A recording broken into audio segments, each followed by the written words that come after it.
All right, we're just going to finish up with the senses. So we're back looking at this image, and this image is what your optometrist sees when they look at your eye through the ophthalmoscope. Another interesting thing about this is, you know how back with cameras it used to be that you could take a picture of friends and their eyes were glowing red? This is what you were seeing. Whenever you see red eye in a person with photographs, you're actually looking at their retina. Now, let me give you a little bit of orientation again. This is where most of our cones that allow us to see with real detail are. And in order for a photon of light to reach those cones, they would be coming from here and going through a layer of nerve cells to reach those cones. And then that photoreceptor cell would be sending an action potential back this way. And then it'd be traveling along the surface here, and then when it got here, it would dive into the optic nerve. Now, here's the thing. The way our retina is set up, this area here, that small area there, has no rods and no cones. That area is called the optic disc. It is the beginning of the optic nerve, and there are no rods and no cones there. So, when there is an image that is projected onto the back of your eye, parts of it will land like right here. That's the stuff that we can see with lots of detail. Parts of it will land here and here and here and here. We can see that. That'll be our peripheral vision. We don't see it that well. Anything that lands right there, we don't see it at all. And that is the area that provides what's called a blind spot. Okay, so another little image here showing the same things, except for if we look from the side, we can see light is coming in here, right? Okay, now let's go super tiny. Light is coming in here, and you see how the light has to go through these nerve cells, through those axons, and then it goes through some more nerve cells, and then it finally gets to the rods and the cones, cones, and then they fire off an action potential. They hand it back up. They send it here to these axons, and those go across the surface and dive under. So they're right here. That's the optic disc. There's no room for any rods or cones there. So any photon of light that lands on the optic disc, you can't see it at all. Now that might seem a little bit weird, but let's do an experiment. Now in your lab manual, you have got this image right here, okay? So go ahead and get out your lab manual and have a look at it. And here's what we're going to do. You are going to have it so the X is on the left and the O is on the right. That's important. And then you're going to close your left eye, and then you're going to hold, let me do it sideways. You're going to hold the piece of paper this way, and you're going to bring it closer to your eye like that, okay? Now, what you're doing is you are looking at the X, and out of your peripheral vision, you're just noticing the O, right? So what's going to happen is you're going to bring that piece of paper closer to your eye, and then for me, it's like right around here. That O is going to disappear, and where the O was is just going to be white paper. You got to believe me, it does work, okay? So just look at the X, because the X is important, and notice the O, and slowly move the piece of paper closer to you, and you'll notice that the O disappears.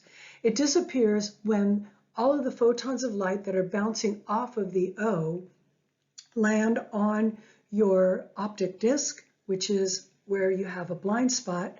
And if you've got a blind spot, well, why isn't there like a big black hole in your vision all the time? The reason that there's not a big black hole in your vision is because your brain makes things up. Okay. My cat is jumping into her little sleeping sack that she likes to sleep in. All right, just a little bit more detail about rods and cones. Please remember that rods are very sensitive to light. What does that mean?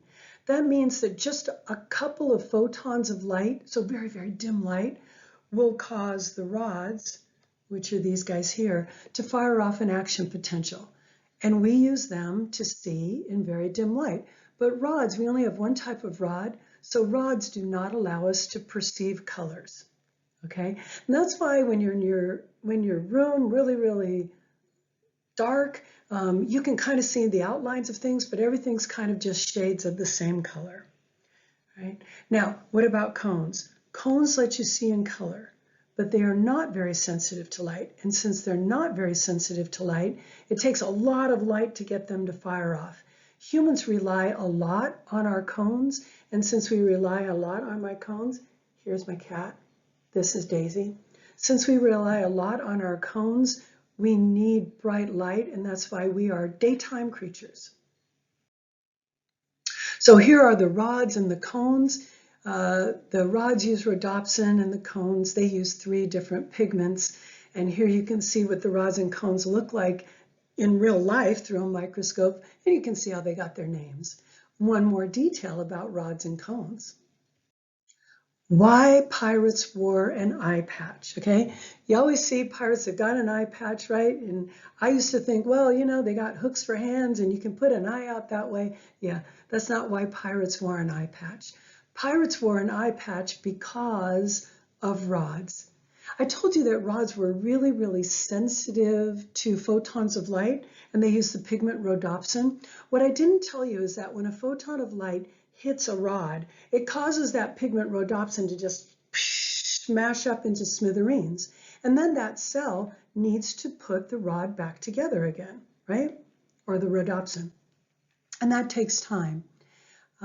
You've experienced this. If you've ever been in a movie theater and you go out to get some popcorn, and then you come back in the movie theater and like you can't see anything because it's so dark, and you just stand there for a little while and your eyes adjust to light. Now some people think that's the iris. That's not the iris opening and closing. The iris opens and closes pretty much within a second.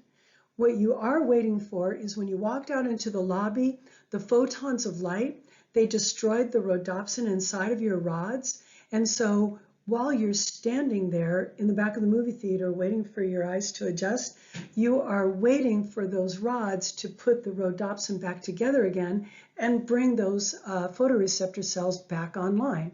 What does that have to do with pirates? Well, pirates were back in the day when there weren't electric lights on board of their ships. So pirates did most of their work out on the deck where it was super bright because, you know, sunlight bouncing off the ocean, but sometimes they had to very quickly run down below deck and it was dark down there.